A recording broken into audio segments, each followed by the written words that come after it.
This is Manisha Chauhan and welcome to unfold biology. आज के इस वीडियो के अंदर हम बात करने वाले हैं समर ट्रेनिंग प्रोग्राम की, जिसके एप्लीकेशन फॉर्म्स आउट हो चुके हैं CSIR CCMB की तरफ से, यानी कि सेलुलर एंड मॉलिक्यूलर बायोलॉजी की तरफ से। ये हैदराबाद में है, लेकिन जो बाहर के स्टूडेंट्स हैं वो भी अप्लाई कर सकते हैं। वहाँ पर एकोमोडेशन की फैसिलिटीज़ अवेलेबल हैं, स्पेस पर डिपेंड करके। उसके बारे में हम बात करेंगे, बट इससे पहले हम बात कर लेते हैं एलिजिबिलिटी क्राइटेरिया के बारे में कि कौन कौन स्टूडेंट इस एप्लीकेशन को भर सकता है। ठीक है, समर ट्रेनिंग प्रोग्राम है ये, CCMB की तरफ से है, CSIR CCMB की तरफ से। तो एलिजिबिलिटी क्राइटेरिया को अगर हम देखें तो इसके अंदर कौन से स्टूडेंट्स जो है वो अप्लाई कर सकते हैं। जो भी स्टूडेंट्स साइंस के हैं और या तो वो अपना MSc कर रहे हैं या BTech प्रोग्राम कर रहे हैं या फिर integrated BTech MTech BSc MSc या BVSc के स्टूडेंट्स हैं या MBBS वाले स्टूडेंट्स हैं, वो यहाँ पर अप्लाई कर सकते हैं।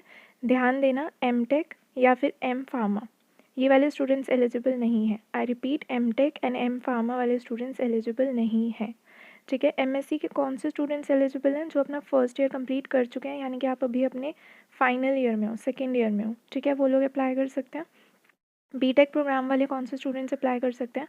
जिन्होंने एडमिशन 2019 में लिया था, यानी कि उनके 3 साल जो हैं BTech के वो कंप्लीट हो चुके हैं, अब वो 4th ईयर में है। ठीक है, इंटीग्रेटेड जो प्रोग्राम्स है BTech MTech या BSc MSc या BVSc के जो स्टूडेंट्स हैं, उन स्टूडेंट्स का ये होना चाहिए कि 8th सेमेस्टर उनका हो चुका है, यानी कि 4 साल हो चुके हैं उनकी पढ़ाई के, उसके बाद आप अप्लाई कर सकते हो। ठीक है, सो MSc प्रोग्राम का फर्स्ट ईयर हुआ होना चाहिए, यानी कि आपका फर्स्ट ईयर कंप्लीटेड है तो आप अप्लाई करोगे।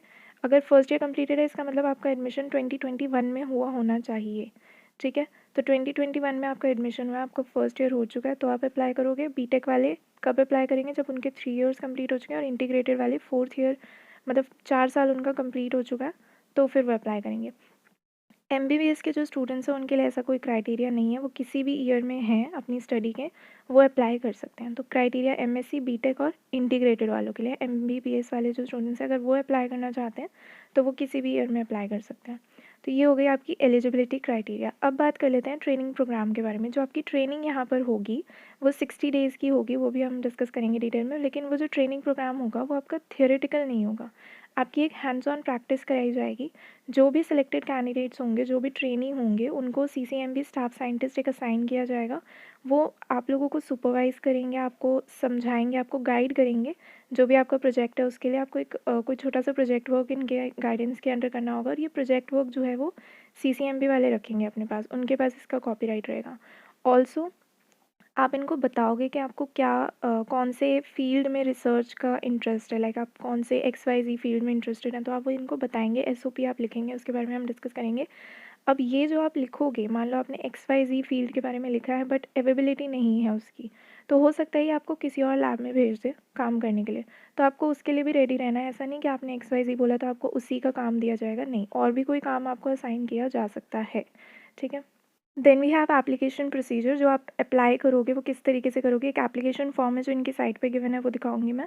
उसको फॉर्म को फिलअप करोगे। इसके अलावा आपको एक ऑथराइजेशन लेटर की ज़रूरत है, जो आप अपने HOD या डीन, जहाँ से भी आप अपनी क्वालिफाइंग डिग्री कर रहे हो, चाहे आपकी MSc है, BTech है, जो भी है, अपनी क्वालिफाइंग डिग्री आप कहाँ से कर रहे हो, इंस्टीट्यूट से, यूनिवर्सिटी से, कॉलेज से, कहीं से भी कर रहे हो, उनके जो HOD यानी कि हेड ऑफ़ डिपार्टमेंट है या जो डीन है आपके, उनसे साइन कराओगे आप ऑथराइजेशन लेटर, या इसी को हम रिकमेंडेशन लेटर कह सकते हैं।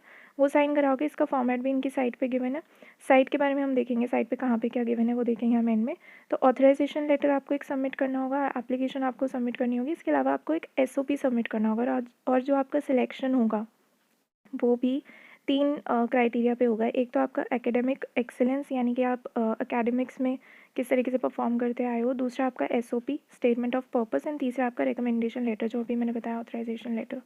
SOP का क्या मतलब है, यहाँ पे स्टेटमेंट ऑफ पर्पस का क्या मतलब है? आप रिसर्च में जा रहे हो ना, आप इनको बताओगे कि आपको रिसर्च के कौन से फील्ड में इंटरेस्ट है। उसका एक प्रॉपर फॉर्मेट होता है। आप पहले इंट्रो देते हो, फिर आप बताते हो आपको रिसर्च में इंटरेस्ट क्यों है, कहाँ से आया, आपको ट्रिगर कहाँ से मिला, बेसिकली आपको किक कहाँ से मिली कि मुझे रिसर्च में जानी है। और तीसरी चीज़ आप ये बताते हो कि आपका जो रिसर्च है, जो आप करना चाहते हो, वो किस टॉपिक पे करना चाहते हो। कैची से टॉपिक आप इन्हें देते हो, एंड उसके बारे में आप एक्सप्लेन करते हो कि इसके बारे में आप क्या रिसर्च करना चाहते हो, वगैरह वगैरह। देन उसको कॉन्क्लूड करते हो। ये सारा आपको लिखना है 500 वर्ड्स में। आप इसको सम अप करोगे एंड SOP अपना सबमिट करोगे। इनके एप्लीकेशन फॉर्म में ही एक स्पेस गिवन है 500 वर्ड्स का, वहाँ पे आप सबमिट करोगे तो उसके अकॉर्डिंग आपका एकेडमिक्स एंड आपका रिकमेंडेशन लेटर, इन 3 क्राइटेरिया के अकॉर्डिंग कैंडिडेट्स को सिलेक्ट किया जाएगा। तो ये काफ़ी इंपॉर्टेंट है, ठीक है। इसके बाद ये आता है कि जो भी ये प्रोग्राम है, जो ये ट्रेनिंग है, ये फ्री है, ठीक है। इसमें आपको कोई फ़ी वगैरह नहीं पे करनी है।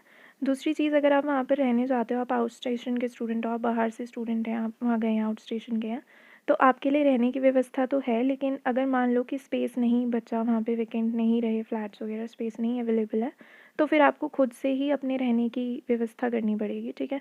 तो अकोमोडेशन है, लेकिन स्पेस के अवेलेबिलिटी के ऊपर डिपेंड करता है। तो ऐसा कोई गारंटी नहीं है कि आपको दे ही देंगे वो।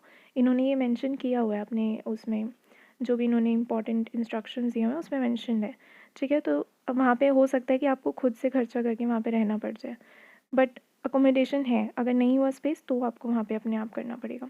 फ़ीस वगैरह नहीं लगेगी इस ट्रेनिंग प्रोग्राम के लिए। देन कुछ और चीज़ें जो इसके बारे में हम जान लेते हैं। एप्लीकेशन जो आपको सबमिट करनी है वो ऑनलाइन सबमिट होगी, ऑफलाइन नहीं होगी। देन जो प्रोग्राम है आपका वो 60 डेज़ तक चलेगा, यानी कि 8 हफ्तों तक चलेगा, यानी आप 2 महीने लगा के चल सकते हो। मई, जून, जुलाई 2022, यानी इसी साल के मई, जून, जुलाई के अंदर अंदर ये आपका ख़त्म हो जाएगा। देन इसके अलावा आपको यहाँ पे क्या क्या सबमिट कराना पड़ेगा, कॉपीज़ वगैरह आपको स्कैन करके अपलोड करनी पड़ेगी। एक तो 10th स्टैंडर्ड की मार्कशीट, देन आपकी बीएससी की मार्कशीट एंड जो भी आपकी क्वालिफाइंग डिग्री है उसकी मार्कशीट। मान लो आप एमएससी में हो, ठीक है, सेकेंड ईयर में, और आप अप्लाई करो तो आपको फर्स्ट ईयर एमएससी के फर्स्ट ईयर की मार्कशीट्स अपलोड करनी है। बीटेक वालों को शुरू के 3 साल की मार्कशीट देनी है। इंटीग्रेटेड वालों को शुरू के 4 साल की मार्कशीट यहाँ पे अपलोड करनी है। अगर मान लो कि आपका प्रीवियस सेमेस्टर का जो रिज़ल्ट है वो नहीं आया है, मान लो एमएससी के स्टूडेंट्स हैं, उनका सेकेंड सेम का रिज़ल्ट नहीं आया है, तो टेंशन वाली बात नहीं है। आप अपने एचओडी वगैरह से एक सर्टिफिकेट बनवाओगे कि आपने एग्ज़ाम दिया है और आपका रिज़ल्ट अवेटेड है, तो वो आपको अलाउ कर देंगे, ठीक है। अदर दैन दैट इनकम्प्लीट जो एप्लीकेशंस रहेंगे उन्हें कंसिडर नहीं किया जाएगा, उनको रिजेक्ट कर दिया जाएगा। Academic excellence, then statement of purpose यानी कि SOP, and then recommendation letter, ये आपके क्राइटेरिया रहेंगे फॉर सिलेक्शन, जो कि मैं ऑलरेडी बता चुकी हूँ। ऑल्सो इन्होंने ये मेंशन किया हुआ है अपने वेबसाइट पे ही कि क्योंकि एप्लीकेशन का जो नंबर इनके पास रिसीव होता है वो बहुत ज़्यादा होता है, तो chances of selection of a candidate वो कम हो जाते हैं ऑन एवरेज, यानी कि 10% तक ही चांस होते हैं कि सिलेक्ट करेंगे, ठीक है। उसके अलावा आपको जितने भी कैंडिडेट सिलेक्ट होंगे, जितने भी ट्रेनीज़ होंगे, उनको बिना किसी ब्रेक के 60 डेज़ के लिए सीसीएमबी के जो प्रोग्राम है उसमें मिनिमम 60 डेज़ उनको इन्वेस्ट करने पड़ेंगे बिना ब्रेक के, ठीक है। उसके अलावा आपको एक रिकमेंडेशन या ऑथराइजेशन लेटर अपने हेड से लेना है। ये चीज़ मैं बता चुकी, ये एक पर्टिकुलर फॉर्मेट में रहेगा लेटर, उसका फॉर्मेट मैं दिखाऊंगी आपको कहाँ से लेना है। बट उससे पहले कुछ इंपॉर्टेंट डेट्स देख लेते हैं। जो लास्ट डेट रहेगी एप्लीकेशन सबमिट करने की वो होगी 4 मार्च 2022, यानी कि 4 मार्च से पहले पहले आपको इसे सबमिट करना है। सेकेंड है, 4 आपकी लास्ट डेट है, ठीक है। आपके जो सिलेक्टेड कैंडिडेट्स होंगे उसकी जो लिस्ट आएगी वो 21 मार्च 2022 तक आएगी। एंड उसके बाद जो लास्ट डेट रहेगी, जो भी कैंडिडेट सेलेक्ट हुए हैं वो इन्फॉर्म करेंगे कि ठीक है हम एक्सेप्ट कर रहे हैं, तो वो आपके 4 अप्रैल 2022 तक का आपको डेट दिया जाएगा। आप तब तक उन्हें बता सकते हैं। देन आपकी जो ज्वाइनिंग रहेगी उसका टाइम आपको दिया जाएगा 23 मई से लेके 6 जून 2022 तक आप ज्वाइन कर सकते हैं। अगर आप 6 जून के बाद ज्वाइन करने की कोशिश करेंगे तो आपको अलाउ नहीं करेंगे।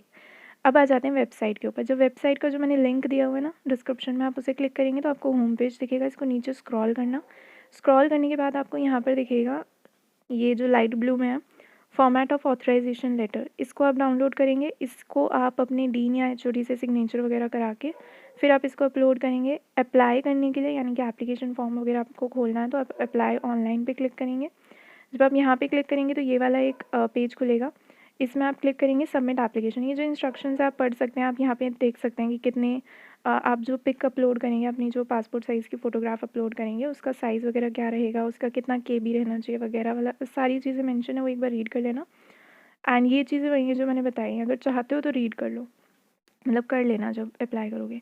देन आप यहाँ पे सबमिट एप्लीकेशन करोगे तो ये ओपन अप हो जाएगा। यहाँ पे ये जो कॉलम दिया हुआ है यहाँ पे आप अपना एसओपी लिखोगे, ठीक है। 500 वर्ड्स के अंदर अपना एसओपी लिखोगे। यहाँ पे आपकी एजुकेशनल क्वालिफिकेशन वगैरह आएंगी।